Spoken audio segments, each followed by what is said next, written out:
Okay, so I'll show you what the curriculum looks like in a broad sense with this sort of map that I've created. So you can all see that, I hope. I think you can. Whoops, we don't want to do that. Okay. Um, it's a 2-year program. Let me just zoom out a little bit if I can find my zooming.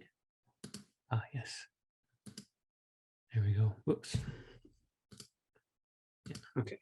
Command minus. So I don't know if your screens are big enough to see this, but I'll zoom in as needed as we go along. It's a two-year graduate program, and there's 9 courses that are required in the MFA. That doesn't seem like a lot when some MFA programs are up to 13 courses. You can also take electives if you want to take more courses than the core that are offered to you. And that's something we can talk about another time. But there are other courses in the graduate schools that you can take along with the core courses that you take for the MFA. As you can see in the fall term, that's going to be your heaviest semester, fall term of first year. There's 3 courses. And then the spring terms of both years, it's 1 course, but it's called thesis development in the spring of the first year. And it's called thesis completion in the final term of your time here. Let me just zoom into that, where in the development one, you actually develop your script, you pick a major project to write, a feature film, a pilot, some other kind of iteration, such as a game. And then you start developing that really actively partway through the winter term, partway through term number 2, I should say. So you start in fall term, which is term number 1, and then in this term here of your first year, winter term, you would start developing your major project, find an advisor who would work with you all the way through the process, and then in the spring term, you have your thesis development where you work actively on it. You don't have any other courses to take in that spring term. You're still enrolled and you still have access to your advisor and everything here at the creative school as well, but you're not in actual courses and you'll be wanting to break by then. So in the fall term of the first year, we have 3 courses: elements of scripted storytelling, script analysis, and research methods. Every graduate program, every post-secondary program has a research methods course. And we sort of approach research methods as we're talking to writers. So when you're researching for your creative project is really how we approach that course. So that course is really about becoming an expert enough to employ creative license in the writing of a script, researching real life stories, researching, let's say you want to write a police procedural, you're researching how that goes. You're also dealing with ethical issues of if you are commissioned to write a project, let's say not in your cultural sphere. That happens a lot, for good or for bad. Sometimes it happens intentionally, where a producer wants to hire someone outside of that doesn't have direct experience with a particular cultural subject in order to get a different perspective. So there's all kinds of things talked about in that class as writers. Script analysis, because you're not just writing scripts, you're also going to be giving notes to everybody on scripts, and that's a big part of the industry of writing for the screen and stage, is giving notes. That's really what that course is all about: how to analyze scripts, how to give feedback on scripts, how to make scripts better as you work your way through the development process. The giving and taking of notes, there's been lots of things written about that, and it's lots of opportunity out there as well for people who take those on as careers. And no matter what, you're going to be given notes on a script at some point. So this helps you develop tools to do that effectively at a high level. And the elements of scripted storytelling, that's basically a workshop where you're going to be working on something all the way through there. It may be related to your major project. It probably won't be, but it's a way for you to start getting into deep analysis and deep practical applications of creating things like story worlds, characters, thematics, even right down to scenes. Right now, we're in the last third of that course for this term, and we're doing scene workshops every week. People are crafting scenes, doing table reads, if you know what they are, and giving feedback to each other and making their scenes better. And believe me, that's if you're a writer and you know how this is done, even learning how to write an effective scene or sequence can take many, many years to master. So that's your fall term of your first year. In the winter term, you'll take a course called Writing for Visual Media. This is the course where you're going to be looking at alternative structures, other platforms besides what we call legacy media, That means television, film, stage. So you'll be writing a game proposal, you'll be writing for different platforms, um, taking your creative ideas and making sure they can adapt to other areas, because that's what many writers are actually asked to do now. When you get into development on a project, invariably the producer or the entity that's funding you is going to say, what would be the game iteration of this? What would be the other platform iteration of this? And you're often developing the project for a few different platforms at the same time. So that's what that course really exposes you to. And that's, again, what really separates this MFA from a lot of script writing focused master's programs out there, is that we involve current trends. We explore, we get you to write in current trends, even if you're not comfortable with it.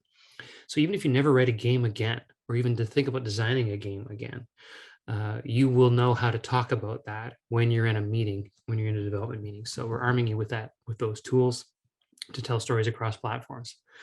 And then here's a fun one. It's called SD 8014, Acting and Directing for Writers. And if you think, well, I'm not a performer, you don't have to be a performer, but you're going to write stuff for performers. So how do you get really good at that? Well, you see if it works in performance or not. And we have a professor, a faculty member from the School of Performance who runs that course. And she will make you write things and have them performed for you. And you'll also be performing the works of your fellow students for them to see and critique. You'll learn different acting techniques. You'll learn how to write great dialogue through that process. Yeah, it's a great course, and it really enhances your ability to write effectively by considering the dynamics of how it's actually going to be performed. Spring term, like I said, is your thesis development. You get going really hard on your first drafts of your thesis project, be it a feature film, a pilot, or some other iteration. Then you start the fall term with a course called Contemporary Practices in Script Writing. And that is where an expert comes in and teaches you for an entire semester, reflecting on their own work, their body of work, how they got to be where they are in terms of the writing process, what their tricks of the trades are, what they recommend, how they can critique their own work and yours. This year, we have Adam Agoyan, who is our writer in residence, and he is the teacher for contemporary practices. So our students are spending 3 hours a week with Adam, and other times too as well, going through works that he wants to explore with them on a weekly basis, and giving his insights and depth to everything that he's done to these students. And if you know who Adam Agoyan is, I hope you do. If you don't, well, where you been? So he's just a great teacher and a wonderful human being, and he just wants to give and share, and that's what that course is all about. An in-depth examination and analysis of the contemporary works of guest artists, and he's our guest this year, and I believe will be next year as well. He's in for 2 years, so that'll be exciting. Graduate seminar number 1 happens in the fall term. That's where you work with your peers under the supervision of a faculty member to develop your project in a group setting. So every week you might be looking at each other's work, giving notes, running it like a writer's room. So you can enhance and develop your script and hone it by the time you get into the winter term, where you'll do it again in 8016, and you'll be writing drafts of your script, getting it ready for the final defense, which happens in the spring, summer of year 2. With your advisor, but also with people in your program, with guest people coming in, again, running it like a writer's room. At the same time, in that winter term of year 2, you're taking the business of script writing and story design, because a lot of what you want to take away with you from this program is, how do I do this for a living? How do I find an agent? How do I find producers? How do I deal with contracts? How do we become an entrepreneur in this creative industry? So that's what that course is really about. And you'll be a lot of guest speakers come in to talk about their experiences. Lots of good networking opportunities in that class as well. And then you've got the spring term, which is your thesis completion, where you'll be writing and writing and writing to get your major project ready for defense.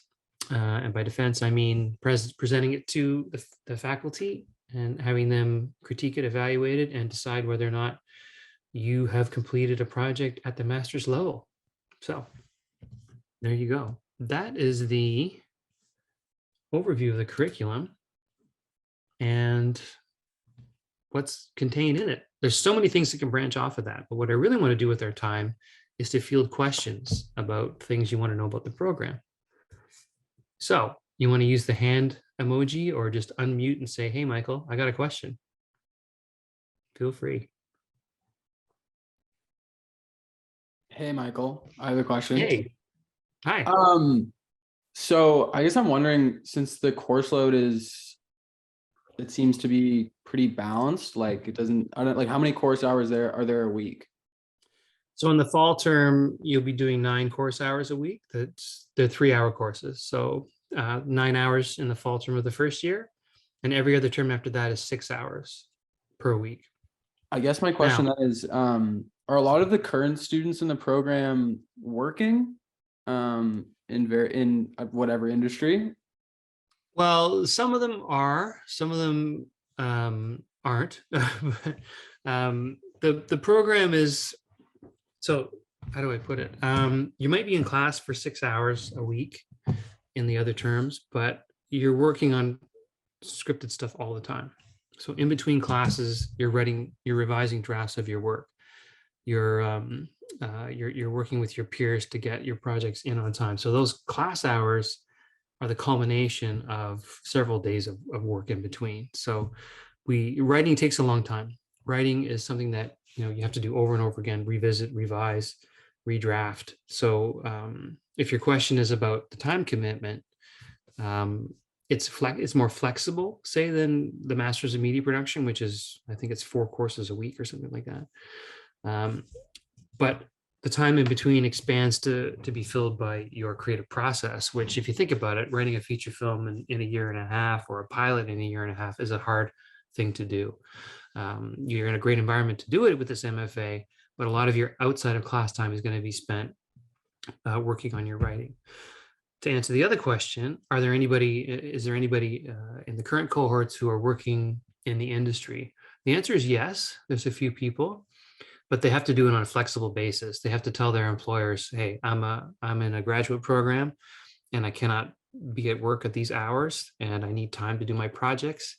So those who are successful at that are doing it. Some are TAs, some are working as teaching assistants at the university and getting work that way. Some have other jobs that they use to keep their finances up. One of them is actually a theater performer who's opening a show in December. So the answer is yes, you can work while you take this MFA, but a full-time job 9 to 5 is not gonna, it wouldn't be good. So just one more question, I guess. So do students in the MFA program have the opportunity to TA while they're there? Absolutely. Every member of the graduate schools in Toronto Metropolitan University in the creative school is able to apply for any TA position that's posted. Whether you're qualified for it or not is the question, right? So you want to sort of apply for courses in your area of expertise or what you've got experience in. So you could, if there's a TA, say in an undergraduate writing course, you could apply for that program. I know one of my students was TAing the children's television production course, and it may not be focused on script writing, but it's focused on creative production. So there are definitely opportunities for you to be a TA at the school. Thank you. Does that answer your question? Yeah. I was just kind of wondering, looking at the course schedule and wondering how you guys help the students if there's like TA opportunities. Yeah, I mean, the MFA doesn't pair up students with TAs, but the creative school itself, the graduate, that's right, Daniel, like the graduate program administrators send out postings to the students, and it's up to you to apply and do all that. And so it's really from the professors who have a TA opening to post it, to interview, to find students to fill that position. But we're part of that ecosystem. Cool. And just to complement that, that's for TA, so teaching assistant positions, for graduate assistant positions, as well as research assistant positions. So there's a variety of them. Most of them will be posted on the website. I'll add the link in the chat in a second. But basically, as soon as you become a student, it's really up to you to go in there, take a look at what's posting. And we usually postings happening at the beginning of the semester, but they'll also happen sometimes halfway through, sometimes at the end. So depending on once you figure out when you have some free time to actually do the work, you can go in there and apply. There's also something else called Career Boost, which is basically It's not a TA position, a research position, but it's also another position within the university, sometimes administrative, sometimes in marketing, sometimes in different areas, depending on the department who posts them, and you're also eligible for those. Again, rates for those things, for Career Boost, I think is around between 18 and 22 or something like that. And then for the TAs or GA ships are a little bit higher. Then depending on your background, if you have a master's, it's around 40, 45. If you have a PhD already, you're hitting about 50, 52 or something like that. It's a pretty wide range of salaries. So it's just a matter of figuring out which positions you qualify for. Like Michael said, you'll take a look, apply, and then just go from there. We also try to, as soon as as program administrators, we get any positions, scholarships, of other opportunities of funding, we'll usually send to you guys via email once you're a student, and then basically it's up to you guys to decide, yes, I qualify for this, or I don't qualify for that, or and so on and so forth. And then that's a nice segue in terms of funding. Just to give you guys an idea, there is funding, basically there's program funding that we have, and we usually provide that based on your admissions application. So you don't have to necessarily do anything for it, just apply. Once you apply into the program, we have a couple of awards in there that we as a program, based on your scoring on your application, we can grant you guys. And this values between, I think the lowest is from $2,000–3,000 all the way up to $12,000. And these are all fully automatic. All you have to really do is, apply. That's one portion. The other portion is they're more the larger scholarships that do require application, and actually the script writing program has actually been amazing at this. One of them is the Ontario Graduate Scholarship, which is a $15,000 scholarship. It's a lot. You basically have to. We use your admissions application. If you qualify based on on your academics, based on your GPA from the last couple of years, then we'll notify the applicants, and then you basically complete a couple forms, submit it. And then this happens around March. So then when we notify you if you got it sometime in June, well, starting in May, June, and then all the way until you start the semester. So that's another one. There's also the SHIRK scholarship. This one is $17,500, I believe. Same idea, except the difference with the SHIRK scholarship, that one, you would have to apply by December 1st. So that one's cutting it pretty close. So normally our students will actually apply when they're already in first year, going into second year. Okay. However, if you take a look and you qualify, I'm going to put some links in the chat for you guys in a second. Take a look. If you're able to submit your application, I highly encourage you to do it, because it's, again, $17,500 that will help you for your for your studies and so on. So make sure that you take a look at those links, and we'll go from there. And then on top of that, there's a website from the graduate studies put together, which basically is all the scholarships, all the general scholarships for the university that you could apply for. So I highly encourage you to visit that one as well in there. All right, Michael, I'll just take over. I'm going to throw in some links in for you guys in there. Sure, thanks. I see a couple of hands raised, but first I see Morgan. You asked, can I detail the application process? Did you want me to sort of talk a bit about how to apply? Daniel's put a nice link in there on the how to apply website, but is there anything in particular you wanted to ask?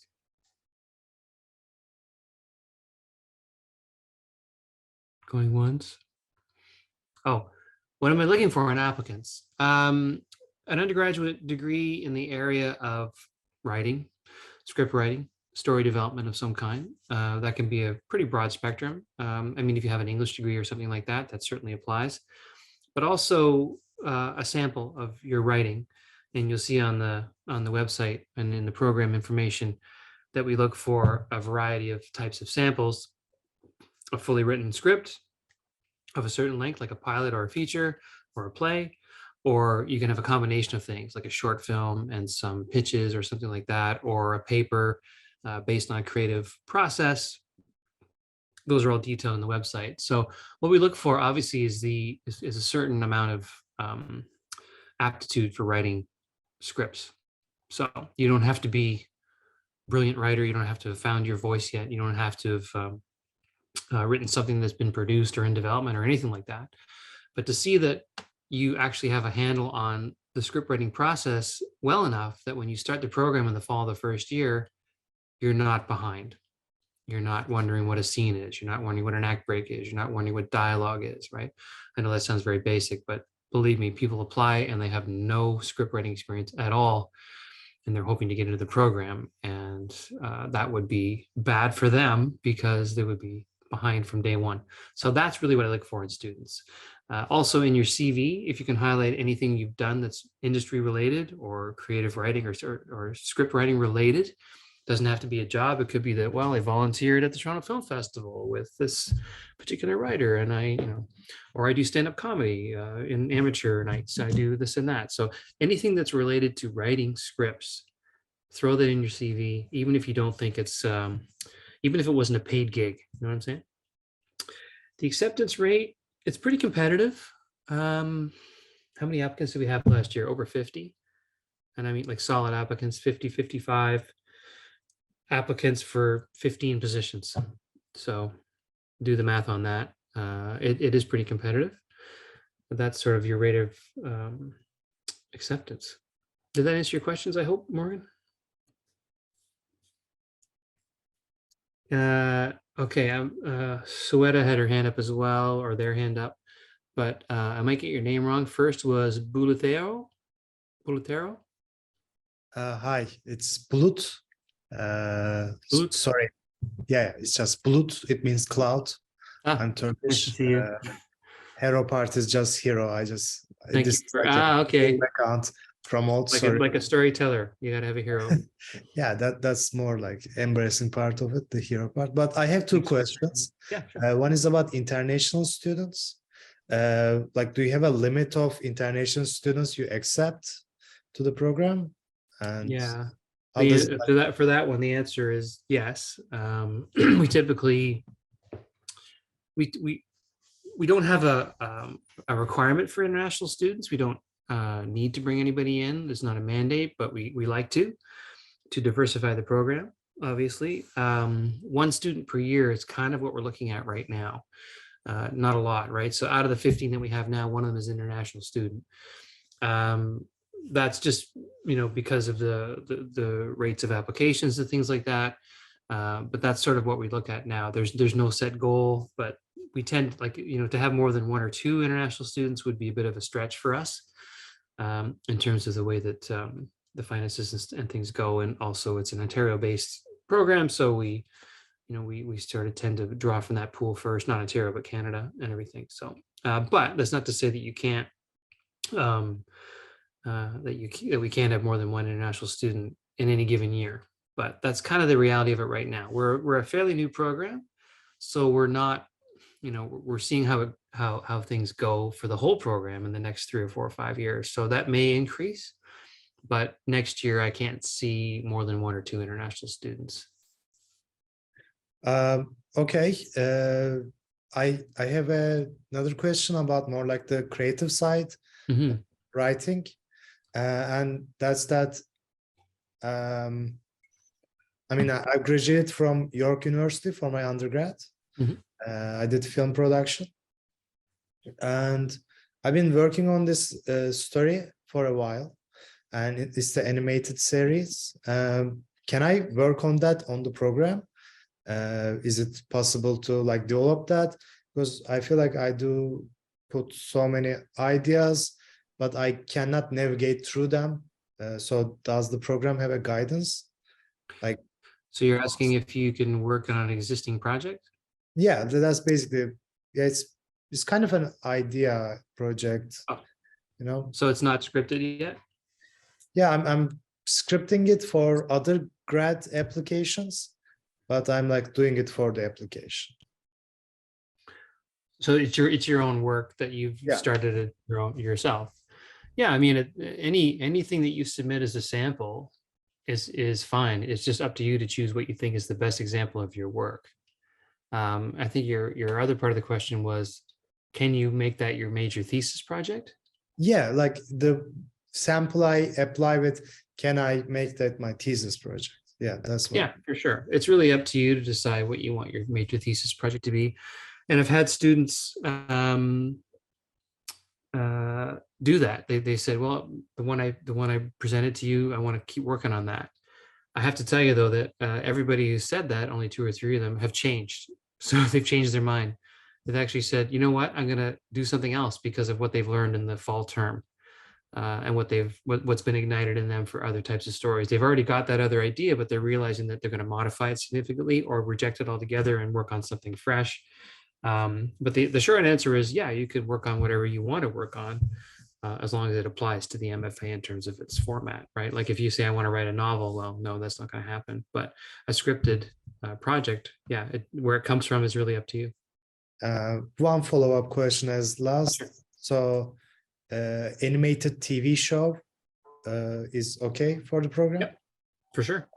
Okay, thank you. We have 2 students doing that right now, I believe, or one is doing it right now and the other is pitching it. So yeah. Shweta, did I get that right? Had your hand up earlier. You asked the question about MA English Language and Literature makes you eligible.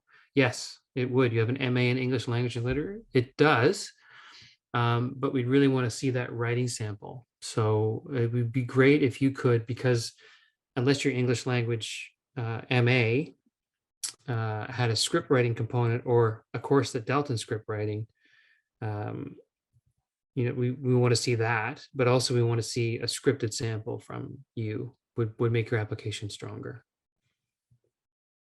Does that answer your question? So eligibility is one thing, but strength of application, the stronger the sample, we read them all, and it's not just me, it's a committee of 9 people, including myself, who read the applications, read the scripts, and you should really be, if you've got a project that you want to submit as a sample between now and the date of first refusal, which is January 19th, I think this year. I might get that wrong, Daniel. 20th, January 20th. January 20th.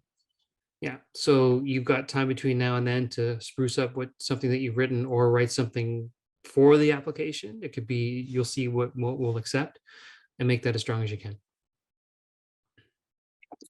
All right. And there's a question that came to the chat directed to me. It was very, very related to this. It basically says, I don't have a script writing background, but I have a master's degree in art and design, and my thesis was based on a series of stop motion short films. Plus, I have recently started writing narrative style poems. I just wanted to know if this would make me eligible enough to apply for the program. Yeah, again, that eligibility versus strength of application. There's a lot of different undergraduate degrees that would make you eligible. I think art and design would be one of them.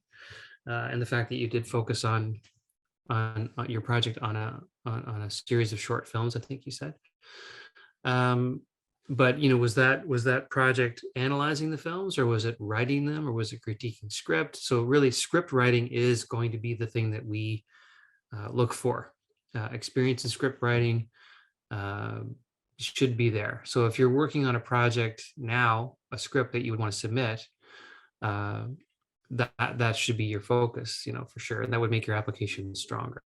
So eligibility, okay. Strength of application, really is determined by, say, the sample and maybe things you've done in your life that would be reflected in the CV, and also in your very important is the statement of interest. So your CV lists the things that you've done in your life. It's not very detailed necessarily, but your statement of interest will be the thing that tells us why you think this is a good fit for you.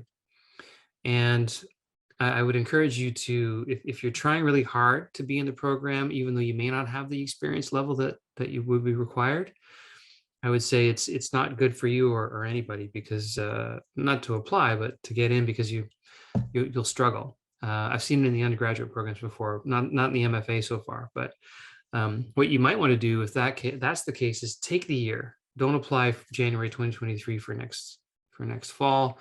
Take the time to get a writing sample, or even take a course. Here's another way to make your application stronger. Take a course in script writing, and hopefully one that makes you write a script by the time it's done. Cite that in your letter of interest and send in the script as a sample. I've had students do that before. I've had students in one of our students in the cohort right now, in the second year cohort, has a science background with humanities as well. And she took screenwriting courses on the side for herself, and she wrote through that. So she submitted her writing, which was at a good level. And that's what got her into the program, even though her undergraduate degree may not be directly related to script writing. She showed through her experiences that she chose to do outside of that, that she had the aptitude to be in this program. I hope that answers your question.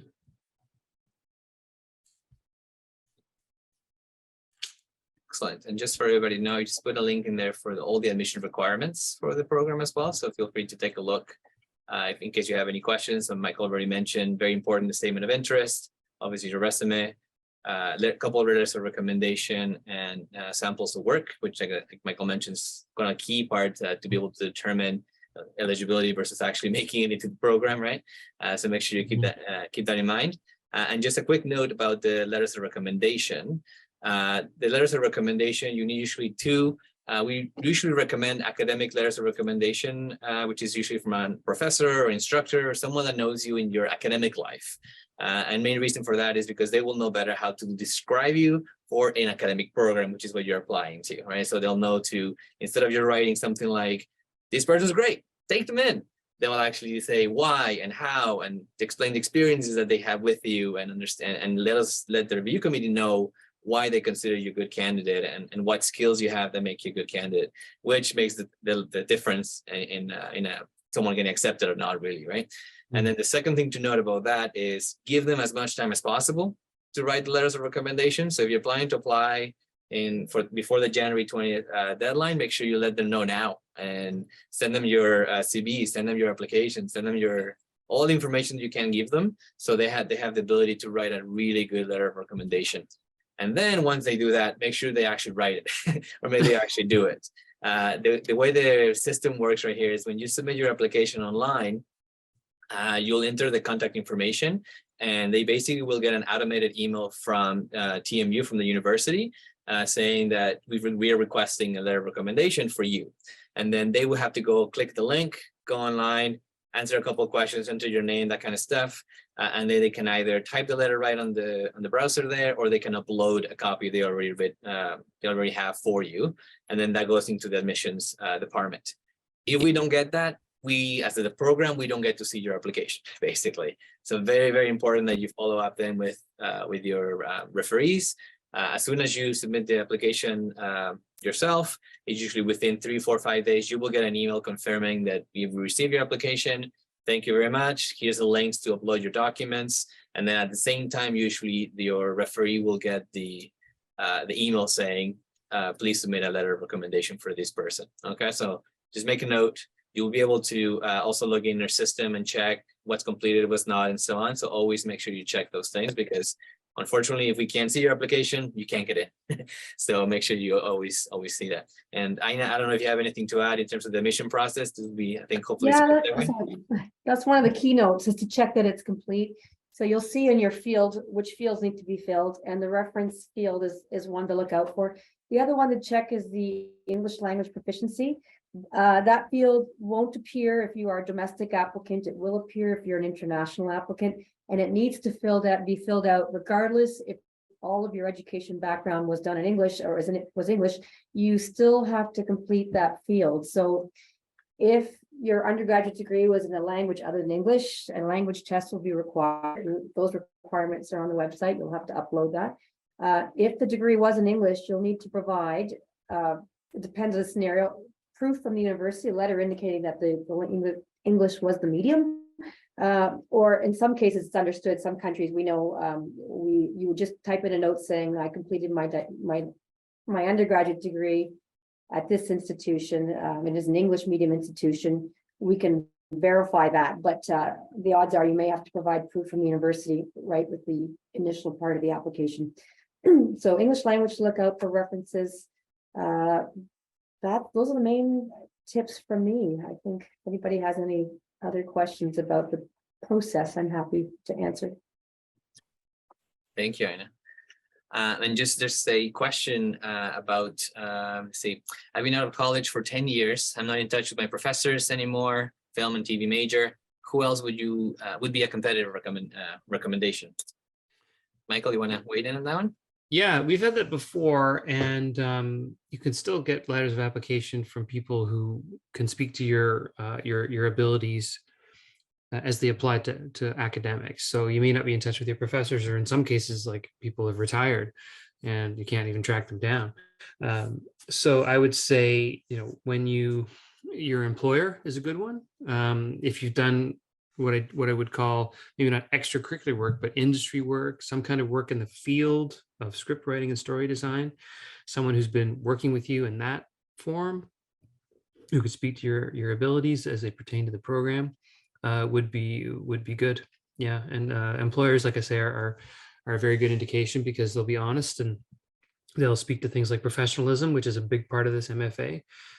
Being able to work independently, being able to to be engaged in class every time. I know that sounds like a basic, but it's really important because this MFA, largely the content is largely you. It's writing, and we will talk to you about writing, and we will give presentations and lectures on writing, but we assume you're at a point where you've written and you know how to put together a script. Our goal is to help you become better writers, and the best way to do that is for you to keep writing. And to keep writing, you have to be disciplined and you have to be professional. So anybody who can speak to those kinds of skills in your reference letters would be of great use.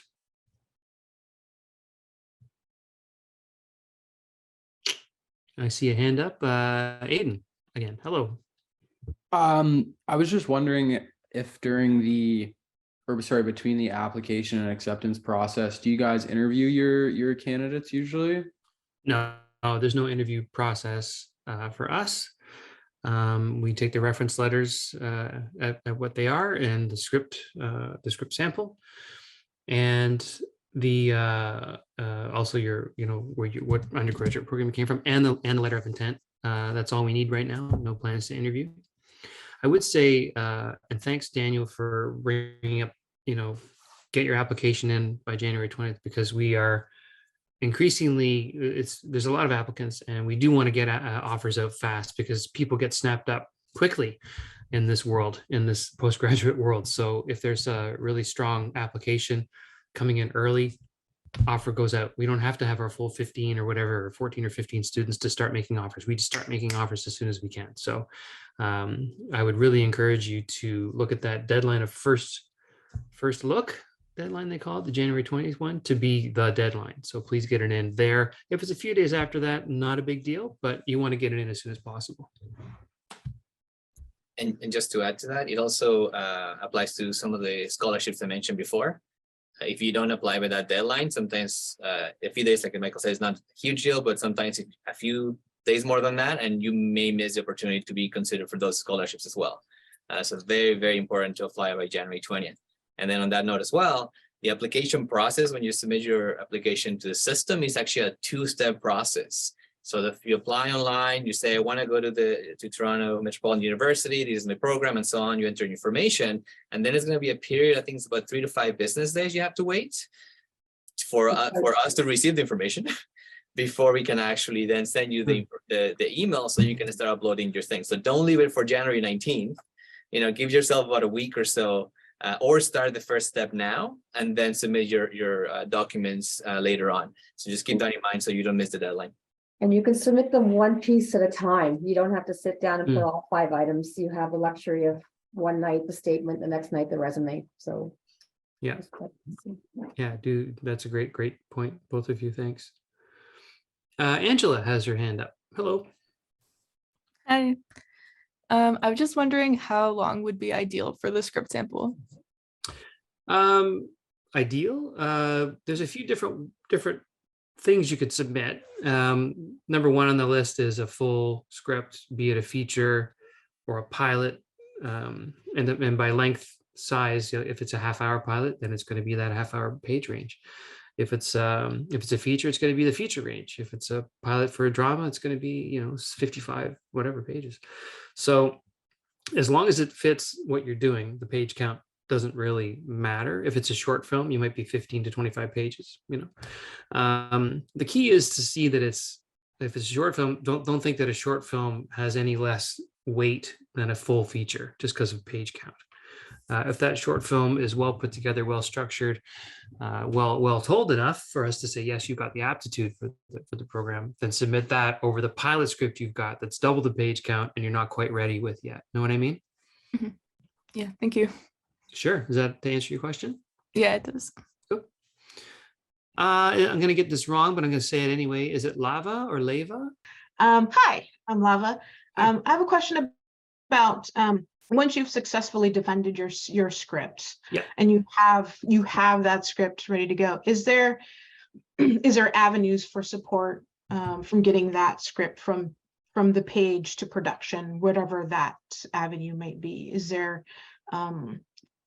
avenues for support or connection for those? There are, but they're not at the point of successfully completing the program. They're sort of weaved throughout the program. So networking is the big thing, right? As you know, with this industry, it's not like going through law where you article, you do all that structure, or being in medicines where you intern and all that kind of stuff. For this industry, a lot of it is networking and connections with people who are already working in the field you want to work in the area you want to work in. And we have connections with all kinds of those people who come in as guest speakers, not only, but also do what we like to call writers' room gatherings in the evenings. We just had one the other night with a lead narrative designer for Ubisoft, the gaming company. And you come to those events and you meet the people and you chat with them and you get their email. And if they're in the area you want to be in, you network. So a lot of that is up to the students. We provide lots of opportunities for that. Getting a finished project into production, that's hard. And that's what I used to do for a living before I was a prof at TMU. I worked at the CBC for many years, and I worked at a company called Alliance Communications Corporation, where that is what we did. And while we don't provide support for that, we certainly know people who do it and can connect you with them throughout your time in the program, if that makes sense. Yeah, that's perfect. That's what I wanted to know. Thank you. And demystify the process too is what we Right, do, that's what because I it's wanted to hard. Yeah, it's hard to, what do I do with my script? And like, you're going to meet agents, you're going to meet producers, you're going to meet other writers who work in the field and who were in your position a few years ago. Yeah, we had Jeff Detsky, who's the creator of the Beaverton, and an RTA student of mine from years ago, come in, and he said to the students in the class, "Here's my email in the chat. You can email me anytime." And then he jokingly said, "No one's ever taken me up on that in the last 2 years." And then the next day he got like 12 emails. So, but so they will, like, depending on the person, will say, "Yes, please reach out to me," but we will provide those opportunities for that to happen. All right. And if I can add to that, Michael, if you don't mind, there's also something at TMU that we have. It's called Zone Learning. So Zone Learning is basically an incubator we have 10 different incubator areas for different projects, from science to media to fashion, anywhere. And one of them, I'll put the link on the chat there. But basically what they do is they help you bring your projects to life, right? So exactly what you're talking about. So you get involved with them when you start in the program. You can start working with just like providing your skills to help other projects grow. But then you also, like Mike said, you make connections, and then eventually you can then bring in your own project and for them to help you grow it, build it, make it happen. So I'll put the links in there for you. And then the one for us in our area is more related. It's called the Transmedia Zone. And I'll put the link in a second. Go ahead, Michael. Thanks for that, Daniel. I see that Aiden's got his hand up, and I've also see Ahmed Young, if I'm getting that right, who wants me to explain how successful applicants get their supervisors. I'll start with that one. It is something that the students do a lot on their own, but with guidance. So after your first semester, going into the second semester is when you'll start to look for faculty who can be your supervisor. We have a graduate program committee of 9 people, including myself, all of whom are heavily involved in script writing as their major focus at the university and in their practice. So any one of those people is definitely available to be a supervisor. There are also other people in the creative school who are not directly involved in the MFA, who are involved in this area, who you can approach. It's really up to you to look around and see who might be a good fit for you. And then you do a bit of a courting process. You say, "Hey, Kutanch, I'd like to meet with you sometime to talk about being a supervisor," and you chat, and then you see if it's a good fit, because it's such a close relationship, and professionally speaking, that you want to make sure that you can work well together with this person, and that this person's not giving you notes that don't even apply to your project, and that they understand what you're doing, at least in the opening stages, right? We also have the benefit of having Dr. Chris Alexander, who is a PhD in game design, and he is supervising 2 of our students right now because they've flipped their projects to game iterations.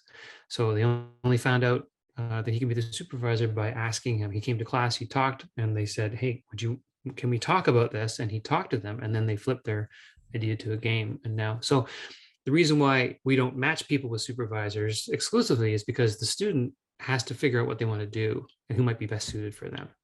So I hope that answers your question. Bit of a speed dating process, dare I say. Aiden. So another question, kind of building on what I think Lava said earlier.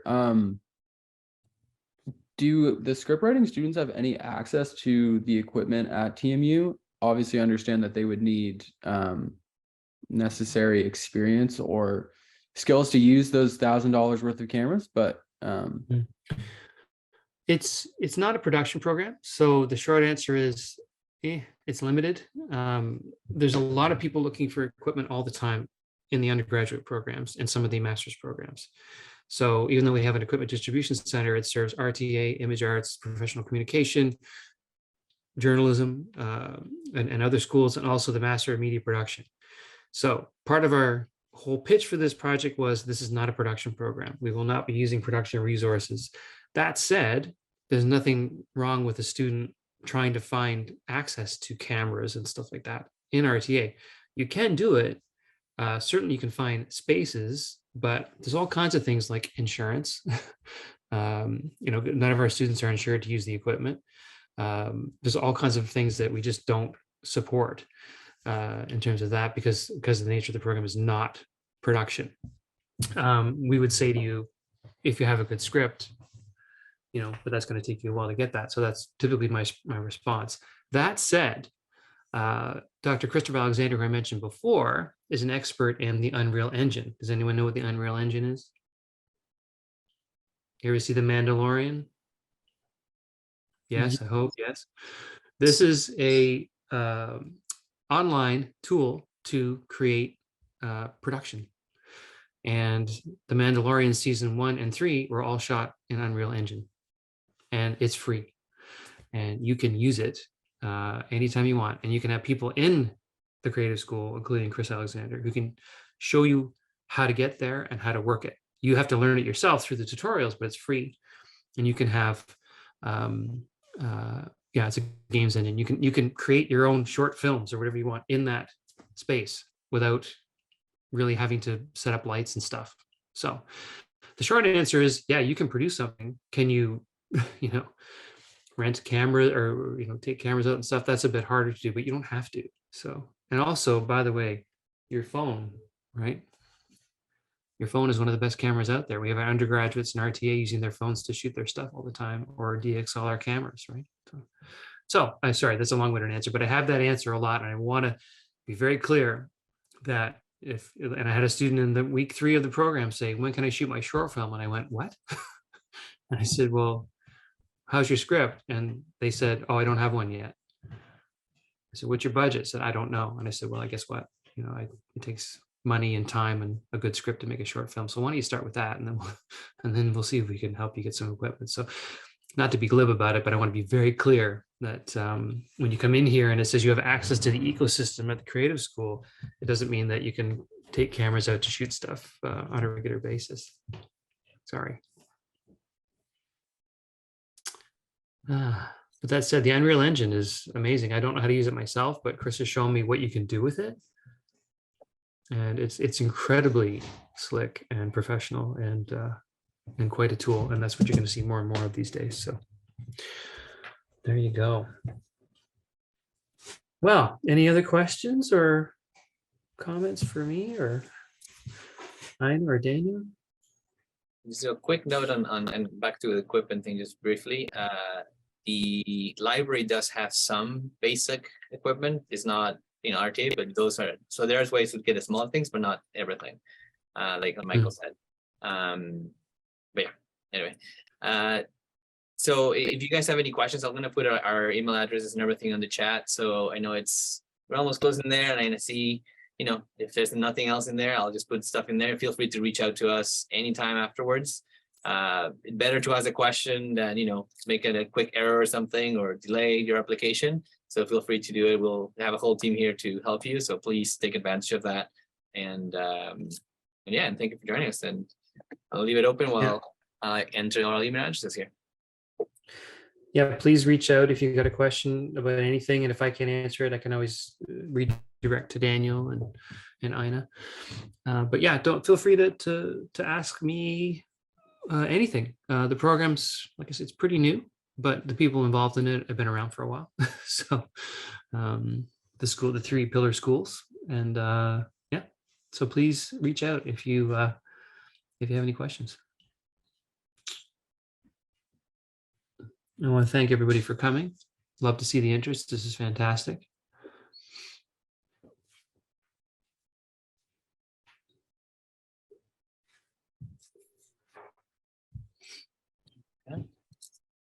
Well, thank you again very much, guys. Thank you, everyone. If this is a countdown, going once, going twice, and gone. Thank you very much, everybody, and I hope Thank to you all. see you here. Reach out if you need to, okay? Okay, bye for now. The future is creative. The Creative School.